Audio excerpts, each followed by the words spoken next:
के एग्जाम देने वाले छात्र हैं उनको एक बड़ी राहत मिलेगी जी मीडिया के इस स्टिंग ऑपरेशन की वजह से। बेरोजगार महासंघ के जो अध्यक्ष है उपेंद्र यादव, वो भी हमारे साथ जुड़े हुए हैं। एक बार उनसे बात कर लेते हैं, फिर उसके बाद में मैं कुछ धाराओं को लेकर और एक बार आपसे बातचीत करूंगा। उपेंद्र, क्या कहेंगे कि एक बेरोजगारी बड़ा मुद्दा है। हर साल 18 से 20 लोगों की, अगर छात्रों की बात करें, मौत को गले लगा लेते हैं, आत्महत्या कर लेते हैं। वजह यही होती है कि इस तरह के लोगों की वजह से वो पास नहीं हो पाते, अच्छी तैयारी करके भी उनका नंबर नहीं आ पाता। क्या कहेंगे सर? देखो शरद जी, सबसे पहले तो आपके चैनल को बहुत बहुत धन्यवाद। एक बड़ा आपने स्टिंग करके खुलासा किया है, जो सरकारों तक ये बात पूछी है।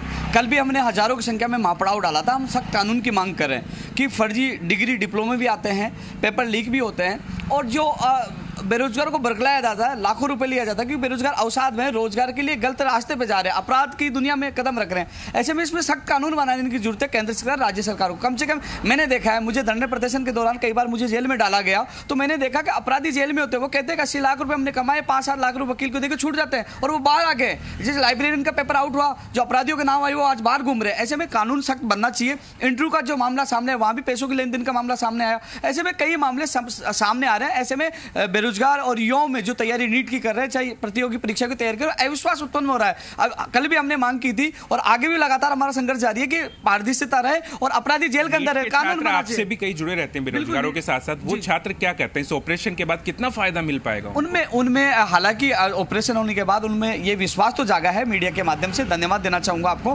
कि वो अपराधी में डर है, कहीं ना कहीं वो रुकेंगे, लेकिन अविश्वास उत्पन्न हुआ उनमें। अविश्वास इसलिए हो गया कि लगातार वो तैयारी कर रहा है। जब बड़ा खुलासा होता है कि ये लेन देन के मामले सामने आते हैं, जब अपराधी पकड़े गए, तो कहीं ना कहीं एक जो नीट एक सुरक्षित परीक्षा थी और उसमें भी सेंधमारी सामने आ रही है सीटों को लेकर, तो ऐसे में अविश्वास उत्पन्न होता है। तो राज्य सरकार, केंद्र सरकार को ऐसा कानून लेना चाहिए कि उम्र कैद की सजा उनको जेल में हमेशा के लिए डाल देना चाहिए, जिससे भविष्य में कोई भी ऐसा अपराध नहीं कर पाए। उनमें डर होना चाहिए। डर तो है नहीं, उन्होंने उद्योग धंधा बना लिया है सभी भर्तियों को लेकर, नीट की परीक्षा को लेकर, तो उनमें डर स्थापित होना चाहिए, कानून बनाना चाहिए। इसकी हम मांग कर रहे हैं। कुछ छात्र भी हमारे साथ और जुड़े हुए हैं, उनसे भी एक बार बात कर लेते हैं। कितना सही मानते हैं इस स्टिंग ऑपरेशन को, जिसके जरिए कहा जा सकता है कि नीट का एक बड़ा खुलासा हुआ और कल ही एग्जाम होना है, छात्रों को एक बड़ा फायदा मिलेगा?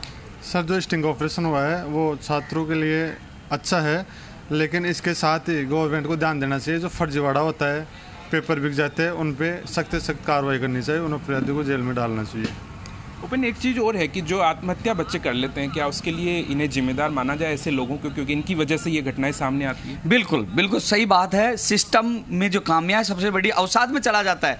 जो लोग बड़ी मेहनत से करता है, कुछ पॉइंटों से रह जाता है, तो इस बात का दुख होता है कि फर्जीवाड़ा नहीं होता, पारदर्शिता होती तो मेरा नंबर आ जाता है, तो इसलिए वो अवसाद में चला जाता है। अब धीरे धीरे संख्या बढ़ रही है मौतों की। ऐसे में राज्य सरकार, केंद्र सरकार को बड़ा कानून लाना चाहिए कि युवाओं के भविष्य का सवाल है। कानून नहीं लाया है तो कहीं ना कहीं ये अपराध में जो लोग और भी जुगाड़ में लग जाते हैं।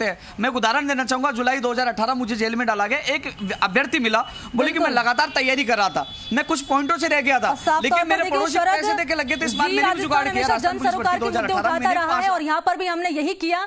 ऑपरेशन नीट चलाकर हमारा लक्ष्य साफ तौर पर यही दिखाना था कि किस तरीके से मुन्ना भाई इन अभ्यर्थियों की जीवन के साथ, भविष्य के साथ खिलवाड़ करते हैं, क्योंकि ना जाने कितने सालों से जो अभ्यर्थी हैं, स्टूडेंट परीक्षा की तैयारी करते हैं, इनके माँ बाप इन पर पैसे लगाते हैं।